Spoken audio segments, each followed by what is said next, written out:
First thing we do with a cross-text connections question, or really any reading question, is read the question so we know as we're reading the text what we're looking for. So here we want to know how would the author of text 2 most likely respond to the assertion in the underlined portion.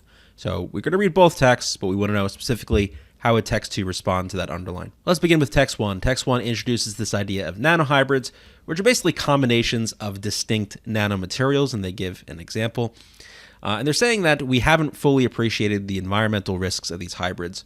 And then they give sort of a reason for that. And this is going to get to our underlined portion, right? It says, unfortunately, risk evaluations based on nanohybrids' constituents are not reliable. Conjugation may alter constituents' physiochemical properties such that innocuous, in other words, harmless, nanomaterials form a nanohybrid that is anything but. And you can imagine there's kind of like the word harmless in parentheses here. They're not using it in this phrase, anything but essentially it's anything but harmless. What they're saying here is even if you have individual components or constituents of your hybrid that separately, isolated, are harmless or innocuous, it doesn't necessarily mean when you bring them together to form these hybrids that you're going to create a hybrid that is similarly innocuous or harmless and may actually be toxic or harmful. So that is the risk that has not fully been evaluated here. And so that's the point of text 1. That's what's going on in the underline. Let's see how text 2 will respond to that.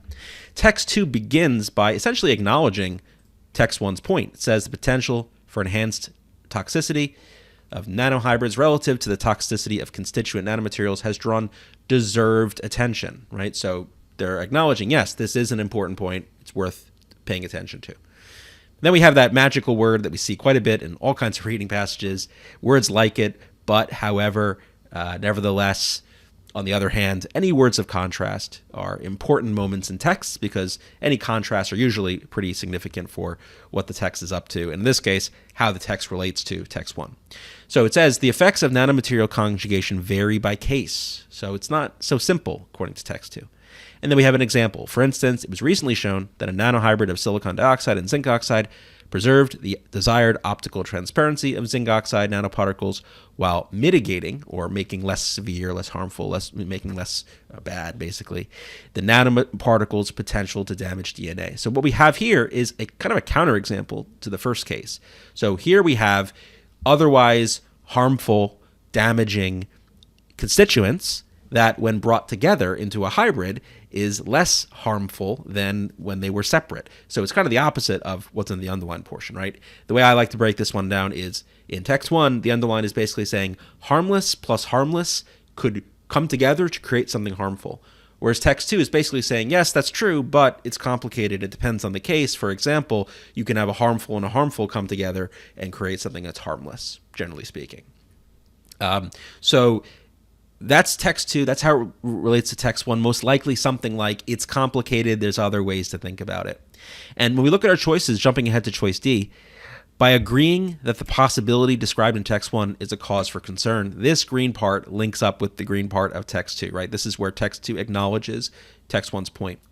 And then the second part fits with the rest of it, but pointing out that nanomaterial conjugation does not inevitably produce that result. I would say that fits the rest of the text and especially this part here, right? The effects vary by case. It is not inevitable that you're going to get something bad out of this process. It's complicated. It depends on a case-by-case basis. So D fits perfectly with what text 2 is saying in relation to text 1. Let's just check the others. By concurring that the risk described in text 1 should be evaluated. So this part looks pretty good. I'd say that is a reasonable summary of what's going on in the beginning of text 2. But emphasizing that the risk is more than offset by the potential benefits of nanomaterial conjugation. So this is the part that messes up choice A. Text 2 is not arguing, yes, there are risks to these things, but the benefits of these hybrids outweigh or offset the risks. Text 2 is saying, no, it's not always risky. You're not always creating something that's risky or harmful. In fact, you can create a sort of harmless material out of toxic components, kind of the opposite of what text 1 is saying. So this detail is not quite precise with what text 2 is saying, and so it's out. By arguing that the situation described in text 1 may not be representative, but conceding, well, we'll stop there for a minute. This arguing the situation described by text 1 may not be representative. I mean, that does kind of fit with the second part where it says it varies by case. little weird that it didn't mention the green here, but that's fine so far.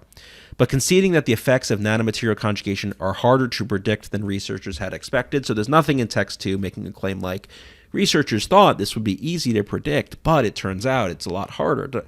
Nothing in text 2 talks about that. It's all about, yes, it varies by case, and so from that perspective, it may be hard to predict. But they're not explicitly saying researchers thought it would be easy or something or simple, but it's not. That's not coming out in this text. And again, it's focusing much more narrowly on the risks of nanohybrids compared to the individual components.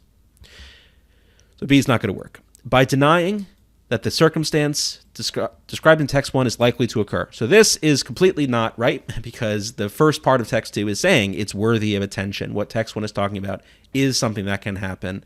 It is deserving of attention and study and analysis. And so that first part of C is just not really in agreement with how text 2 begins. So that leads us then with choice D.